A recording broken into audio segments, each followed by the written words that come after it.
Today's exploration takes us deep into the enigmatic world of red rooms, infamous in the lore of the dark web. To truly understand the essence of red rooms, it's essential to trace their origin, surprisingly rooted more in the world of film than digital reality. The term Red Room originates from a Japanese B-grade horror film titled Red Room, which was released directly to video. This cult film presented a chilling premise: a hidden online space where participants are forced into a deadly game, with the ultimate horror being broadcast live to an anonymous paying audience. Blending elements of psychological horror with emerging fears about the internet's darker side, the movie tapped into deep-seated anxieties about technology and privacy. Red Room, the movie, while not a mainstream blockbuster, captured the imagination of a niche audience, intrigued by its fusion of real-world technology fears and the horror genre. The film's portrayal of a secretive digital chamber where unspeakable acts are broadcast live struck a chord with viewers, laying the groundwork for what would become a persistent online myth. As this cinematic concept seeped into internet culture, it transformed significantly. In online forums and chat rooms, the idea of red rooms morphed to embody the collective fears and myths surrounding the dark web. This part of the internet, often misunderstood and shrouded in mystery, became the perfect backdrop for the Red Room legend to flourish. This phenomenon is akin to the myth of snuff films that emerged in the late 60s and 70s, films purportedly showing real-life atrocities for entertainment. Though largely fictional and sensational, these movies ignited public imagination about what could be lurking in unregulated corners of media. Over time, the Red Room legend has expanded far beyond its cinematic roots. It has become a dark symbol of the supposed capabilities of the dark web, frequently discussed in online forums, chat rooms, and sensationalist media reports. Yet, there is a stark contrast between this dramatized narrative and the technical realities of live streaming on the dark web, especially on platforms like Tor.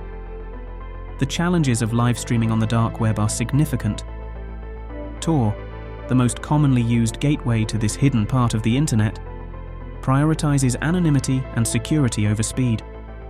Its network, designed to encrypt and reroute internet traffic through multiple nodes, inherently reduces connection speeds. Additionally, Tor browser typically blocks scripts crucial for video streaming, such as Flash and JavaScript, to protect user anonymity. This creates a paradox. The very features that ensure the dark web's privacy and security also impede the feasibility of a concept like a Red Room. After demystifying the origins and evolution of the Red Room myth, it's time to confront what these alleged Red Rooms are in actuality. Venturing into the clandestine layers of the dark web, I came across a site that claimed to be a Red Room. The site presented itself with an unsettling ambiance perfectly echoing the chilling narrative of Red Room legends. It was precisely what one might expect from such a myth, a shadowy, secretive portal promising a forbidden glimpse into the eerie and disturbing. The design and presentation of the site played heavily into the fear and curiosity that shrouds the concept of Red Rooms. As I explored the site further, its true purpose began to crystallize. This wasn't a gateway to the dark spectacle of violence and horror as the legend suggests. Instead, it was a sophisticated facade, a digital trap designed to exploit human curiosity. The site leveraged the infamy of the Red Room legend, using it as bait to draw in visitors. The most revealing and disturbing aspect came to light when I examined the site's cryptocurrency transactions. Peering into the site's wallet addresses, I uncovered a startling reality. These wallets were teeming with transactions, indicating a significant number of visitors had been ensnared by this scam. The substantial flow of money into these wallets is both shocking and disheartening. It painted a clear picture of how effectively and ruthlessly these myths can be monetized. This foray into a supposed Red Room was a stark encounter with the reality behind the myth. It underscored the lengths to which scammers on the dark web will go to capitalize on internet folklore. While the exact concept of Red Rooms as monetized platforms for broadcasting violent acts remains a myth, there have been real and tragic instances where individuals have misused live streaming technology to commit crimes. These incidents, though not orchestrated or monetized in the manner of a Red Room, represent a concerning misuse of readily available technology. One such example is the unfortunate Akihabara massacre. Police in Tokyo say at least 7 people are dead and 10 are injured following a stabbing rampage in a popular electronics district. Police say a man rammed a truck into a crowd of shoppers. They say he jumped out of the rented truck, began stabbing people that he'd knocked down, then turned his attention to the horrified bystanders. 17 people were stabbed in just 3 minutes. One witness says he saw the man and thought he was just pushing people as he ran. Witnesses say he screamed as he attacked people. Police arrested 25-year-old Tomohiro Kato, who had blood on his face. A witness says he dropped the knife when police pointed a gun at him. Officials say Kato told police that he was tired of life and sick of everything. On June 8th, 15 years ago, the bustling streets of Tokyo's Akihabara district became the site of a chilling massacre.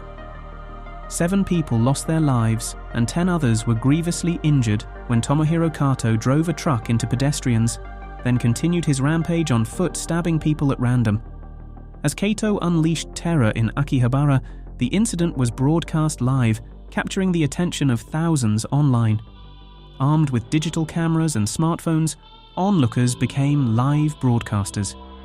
Their streams, shared across platforms like Ustream, attracted thousands of viewers, with some channels reaching over 2,000 viewers before the streams were cut off. The streams were live for over 30 minutes, offering unfiltered and continuous coverage of the aftermath. The viewers witnessed firsthand the severity of the situation: injured individuals receiving emergency medical treatment, police and paramedics scrambling to respond, and the visible shock and trauma among the crowd. Towels stained with blood, the sound of sirens, and the low hum of helicopters overhead were all vividly captured and transmitted in real time. Comments on these live streams varied widely.